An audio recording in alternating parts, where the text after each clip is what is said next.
First trade is done here. Turns out the D-backs are sellers, and they shipped Josh Naylor over to the Mariners in exchange for two prospects, Brendan Garcia and Ashton Izzy. Garcia, a hard-throwing left-handed reliever, and Izzy is a 21-year-old pitching prospect at high A. Josh Naylor having another strong season, hitting .292, 11 home runs, 59 RBI, 11 steals.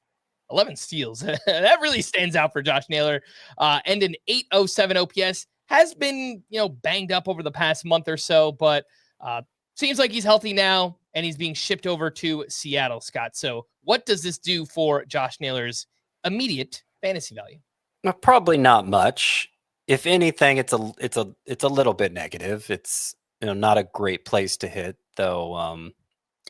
Arizona, the park effects on Arizona have been kind of all over the place in recent years. I know last year it rated as a really poor place to hit. I don't actually trust that. I think it's a decent place to hit still. Seattle, though, has long been considered a tough place to hit. It's a little better for left-handers. Actually, if you look at expected home runs by ballpark for Josh Naylor's career, it's kind of amazing how in line it is with, if he played every game in Seattle versus where he actually played. It pretty much lines up perfectly. So just by the raw data there, it doesn't seem like it's going to be much of an issue for Josh Naylor, at least for him performing like we've always known him to perform.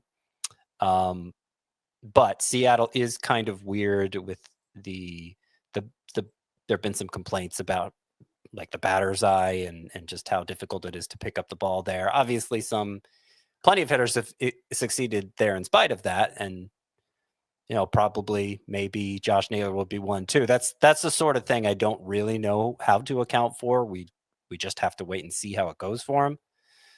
But it's a wrinkle that could possibly bring down his value, which is why I say, I would have rather him not been traded as far as fantasy value goes. But my gut feeling is probably not going to be a big deal. He's probably just going to continue to be Josh Naylor. I do think it is a slight downtick here for Josh Naylor, who goes from the D-backs, who are currently fourth in runs scored, to the Mariners, who tied for 10th. Not as bad as I thought, but it is a bit of a lineup downgrade here. You mentioned the ballpark, tough place to hit. Very small sample size, but in Josh Naylor's career, 63 plate appearances in T-Mobile Park. It's a .220 batting average with 4 homers and a .646 OPS. That also means he was facing Mariners pitching, and their pitching is usually really good. So do with that what you will, but I do think it's a slight downtick for Josh Naylor here rest of the season.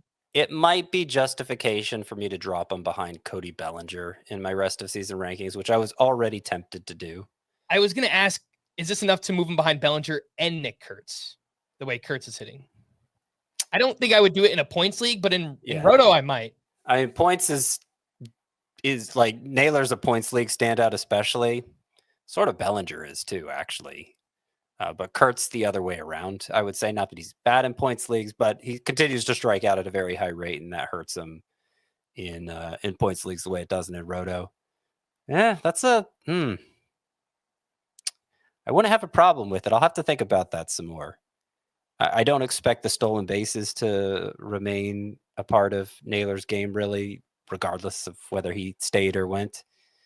So if you remove those from the equation, I'm pretty much buying into Nick Kurtz, and he's looking phenomenal. So, yeah, I could see doing that in Roto, dropping Naylor behind Kurtz as well as Bellinger. What does this mean for the D-backs? Well, again, their fire sale looks like it's on. It sounds like they're creating a bidding war right now for Eugenio Suarez. And there was a report that they're likely to trade 5 to 6 more players in addition to Josh Naylor. So I think lots of changes coming here for the D-backs. They pulled the ripcord, right? I mean, they revealed what their intentions are. Their intentions are to sell. And that's probably the right move. Except, I gotta say, that's a pretty underwhelming return. A couple minor league pitchers I never heard of, and looking into them more. Yeah. I don't feel like I should have heard of them. If that's what they get for Naylor.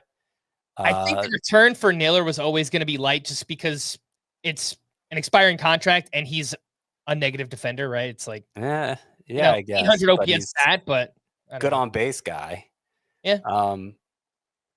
And obviously, a lot of the players that we expect to be moved are going to be on expiring contracts. I don't know. It was just if this is the first deadline deal, first deal of this trade deadline period, and I was expecting it to be a seller's market because of the number of teams that have a chance of competing still. I thought there would be some reluctance to sell among sort of the middle class in baseball. But if this is a forecast of what's to come, if this is kind of a market setting sort of deal, being the first one, it looks more like it's going to be a buyer's market. Which in turn could lead some of those teams that are on the fence to say, well, I'll just hold on and try to go for it. I'm not going to get much for these assets anyway. I don't know. Maybe Naylor was the exception. Maybe there just wasn't enough of a demand for a first baseman like there would be for Suarez, a third baseman. So we'll see how it plays out. But those are my initial takeaways. For the D-backs, Roster Resource currently has somebody named Tristan English penciled in at first base. And this year at AAA, he was hitting .341 with 11 homers and .956 OPS, 14% strikeout rate, 88.8 average exit velocity. I'll be honest, Scott, I don't really know anything about Tristan English. Do you? Well, this was, I think, the most, from a fantasy standpoint, the most interesting angle of the deal is just who do the Diamondbacks play at first base now? Because Pavin Smith is on the IL with an oblique injury. I was wondering, okay, could this be somehow Suarez sliding to first or something like that? Could this be Jordan Lawler's ticket to the majors? Of course, he's also not healthy at the moment. I forget what his injury is, but it's been about a month, so I think he's on the verge of returning. In any case, it's not going to happen right now for Lawler. Is this English guy worth a look outside of NL-only leagues? I mean, he was productive at AAA, very friendly place to hit. And as you point out, the exit velocities are nothing special. So I'm not eager to pick up Tristan English outside of NL-only leagues.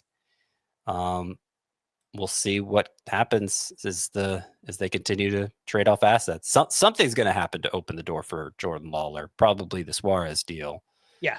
If and when that eventually goes through. And then, maybe long-term they're eyeing Adrian Del Castillo for that position because it doesn't seem like he's good enough to catch, to play catcher. I mean, he can probably catch. You need to catch at first base still, believe it or not. But don't tell the Yankees that. But he hasn't, Adrian Del Castillo hasn't played a single moment at first base as a professional, majors or minors. So I doubt that's going to happen at this particular moment. All right. And I know we don't talk a lot about AL and NL only leagues. You did mention it there with Tristan English, but obviously Naylor going over to the AL now. I mean, this is what you save the FAB for. If you play in a mono league with FAB, the trade deadline this is where leagues are won. So I'm sure other players will, change leagues and go to the American League as well. But if you want to just be really aggressive and get ahead of the, everybody else and throw the rest of your FAB on Josh Naylor, it's totally a defensible move if you want to do something like that.